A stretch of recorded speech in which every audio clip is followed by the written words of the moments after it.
Now, George Galloway's swearing in as Rochdale's new MP comes as Rishi Sunak's government is looking to clamp down on extremism by deporting foreign hate preachers and broadening the definition of extremism to include those that spread hate. I feel like we've heard this before, don't you? Well, joining us now to discuss this is the former head of counter-terrorism for the City of London Police, Kevin Hurley. Kev, welcome to the show. Always a pleasure. So on Friday, we saw a dramatic emergency speech by Rishi Sunak promising to clamp down. And on Monday, now it's all about the words. There is people now apparently that don't pose a direct threat to Britain, but those who undermine the country's institutions or values, and promising finally to kick people out who are hate preachers. Kevin, is this fiddling while Rome burns, and is it just too little too late? Well, yeah, I mean, they've been fiddling while Rome burns for at least the last 10, 12 years. Turning to the issue of preachers teaching or preaching hate, this has been a problem in the UK for many, many years.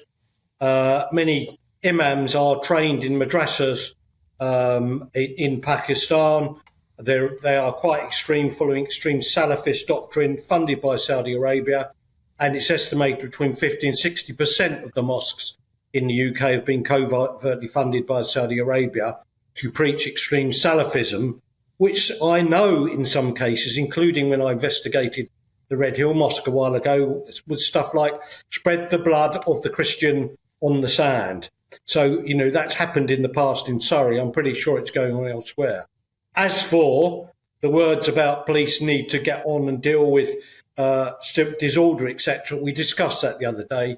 They simply have not got the numbers. They're actually too worried and too scared about their own jobs to do that.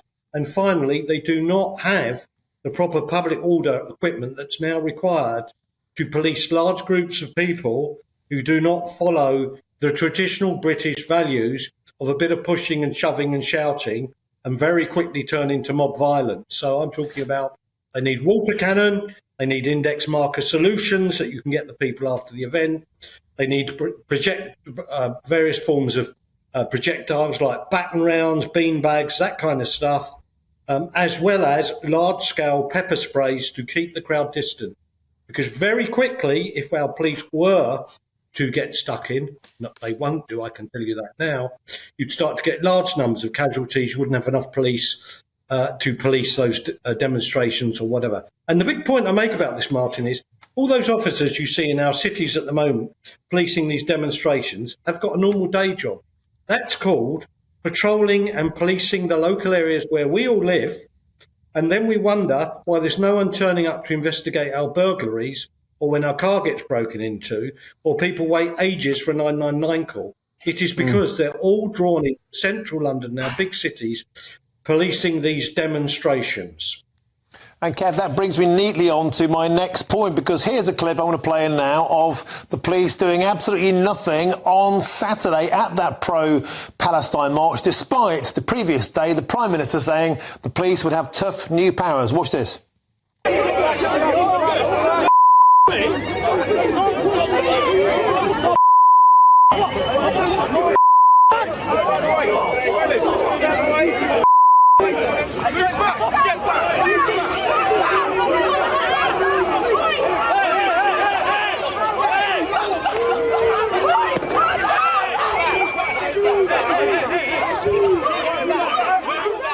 So, Kev, we talk a lot on this show about two-tier policing. I put it to you, Mr. Hurley, if those protesters had been Millwall fans or indeed any football fans doing that, shoving coppers, swearing, spitting, whacking them with flagpoles, they'd have been tasting a baton. Every single one of them would have been nicked, and yet they're standing off and doing nothing to this crowd. I think that's quite a possibility. The police there will be very concerned. You've got so-called legal advisors there. One recently was quick to fall on the floor. She's made a complaint against police when they were about allegedly to get more physical, if you like.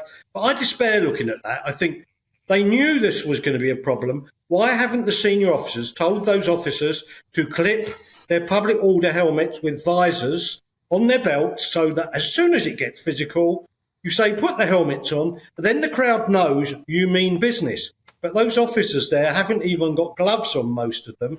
So they're not even scaled up to do business, if we use that term, or getting physical. And it's a leadership issue. It's the fact that the police don't feel backed or supported. And it doesn't matter what the Prime Minister says. I can tell you they will not engage and get stuck in the way in which people think they should, because they're scared for their own jobs and scared of being prosecuted. The police are onto a hiding to nothing. And by that, I mean those young cops out there who volunteer to do that work in addition to the normal patrol activity. If we're serious in this country about taking the streets back and dealing with this, we need a whole new regime of leadership within the police where they say, yes, we want water cannon. We want to use pepper sprays on these kind of crowds.